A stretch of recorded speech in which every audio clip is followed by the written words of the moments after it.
এখানে দেখতে পাচ্ছেন ৩টি লাভ ক্ষতি বিষয়ক অঙ্ক। প্রত্যেকটিরই ধরন হচ্ছে ২ রকম দরে বিক্রয়ে লাভ ক্ষতি। এক্ষেত্রে প্রথমটা হচ্ছে টাকায় ৫টি মার্বেল বিক্রয় করায় ১২% ক্ষতি হয়। ১০% লাভ করতে হলে টাকায় কয়টি মার্বেল বিক্রয় করতে হবে? এটি ৩৮তম BCS এর একটি প্রশ্ন ছিল।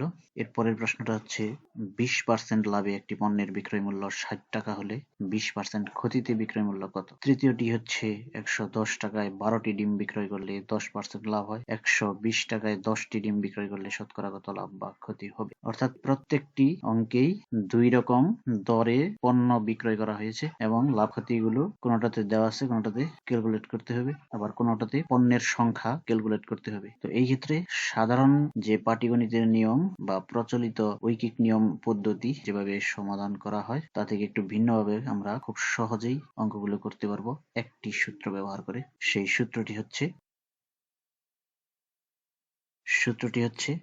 N2sp1 divide by N1sp2 equal to 100 plus ppl1 divide by 100 plus ppl2। এক্ষেত্রে N1 হচ্ছে প্রথম ক্ষেত্রে বিক্রয়ের পরিমাণ, N2 হচ্ছে দ্বিতীয় ক্ষেত্রে বিক্রয়ের পরিমাণ অর্থাৎ পণ্যের বা দ্রব্যের সংখ্যা। SP1 হচ্ছে প্রথম ক্ষেত্রে বিক্রয় মূল্য, SP2 হচ্ছে দ্বিতীয় ক্ষেত্রে বিক্রয় মূল্য, PPL1 হচ্ছে প্রথম ক্ষেত্রে লাভ বা ক্ষতি, PPL2 হচ্ছে দ্বিতীয় ক্ষেত্রে লাভ বা ক্ষতি। এক্ষেত্রে SP দ্বারা সেলিং প্রাইস অর্থাৎ বিক্রয় মূল্য এবং PPL percent profit or loss অর্থাৎ শতকরা লাভ বা ক্ষতি এবং N দ্বারা বোঝানো হয়েছে দ্রব্যের সংখ্যা। তো এই সূত্রটি ব্যবহার করে সবগুলো অঙ্ক খুব স্বল্প সময়ের মধ্যে খুব সহজেই করা যাবে।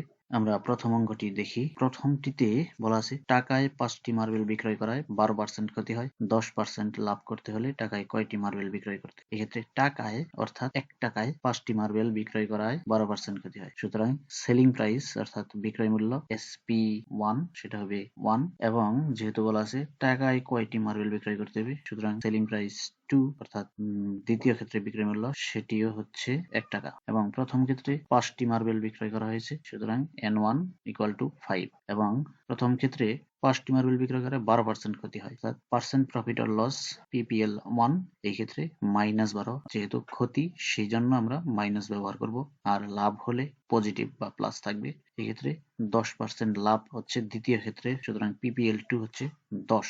তাহলে বলছে কয়টি মার্বেল বিক্রয় করতে হবে সেটা হচ্ছে N2 equal to what আমরা এটা বের করব।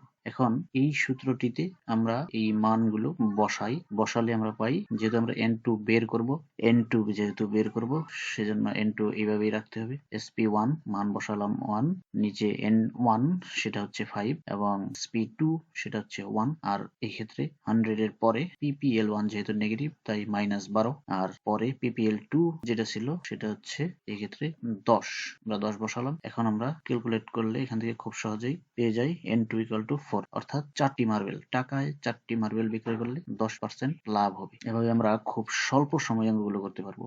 এখন আমরা দ্বিতীয়টি দেখি।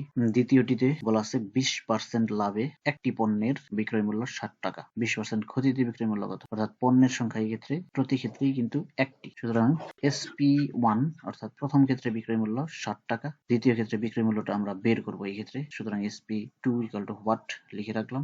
এখন প্রথম ক্ষেত্রে যেহেতু একটি পণ্য সুতরাং N1 হবে 1, প্রথম ক্ষেত্রে 20% লাভ সুতরাং PPL1 সেটা হবে 10 এবং দ্বিতীয় ক্ষেত্রে যেহেতু 20% ক্ষতি সেক্ষেত্রে PPL2 হবে -20 এবং দ্বিতীয় ক্ষেত্রেও কিন্তু ওই একটি পণ্যই বিক্রয় করা হয় সুতরাং N2 equal to 1। এখন এই মানগুলো এই সূত্রের মধ্যে মানগুলো বসালে আমরা খুব সহজেই হিসাব করে SP2 পাই 40 অর্থাৎ 40 টাকায় বিক্রয় করলে 20% ক্ষতি হবে। এখন আমরা তৃতীয় অঙ্কটি দেখি। এক্ষেত্রে ১১০ টাকায় ১২টি ডিম বিক্রয় করায় 10% লাভ হয়। ১২০ টাকায় 10টি ডিম বিক্রয় করলে শতকরা কত লাভ বা ক্ষতি হবে? তাহলে এই ক্ষেত্রে প্রথম ক্ষেত্রে N1 সেটা হবে 12, PPL1 অর্থাৎ প্রথম ক্ষেত্রে 10% লাভ সেটা হবে 10, PPL2 এটা আমরা ক্যালকুলেট করব N2 অর্থাৎ দ্বিতীয় ক্ষেত্রে 10টি ডিম বিক্রয় করা হবে সেজন্য N2 equal to 10। এখন এই সূত্রেই এই মানগুলো বসিয়ে দিলে ক্যালকুলেট করলে খুব সহজেই আমরা পেয়ে যাই 44 অর্থাৎ ১২০ টাকায় 10টি ডিম বিক্রয় করলে 44% লাভ হবে।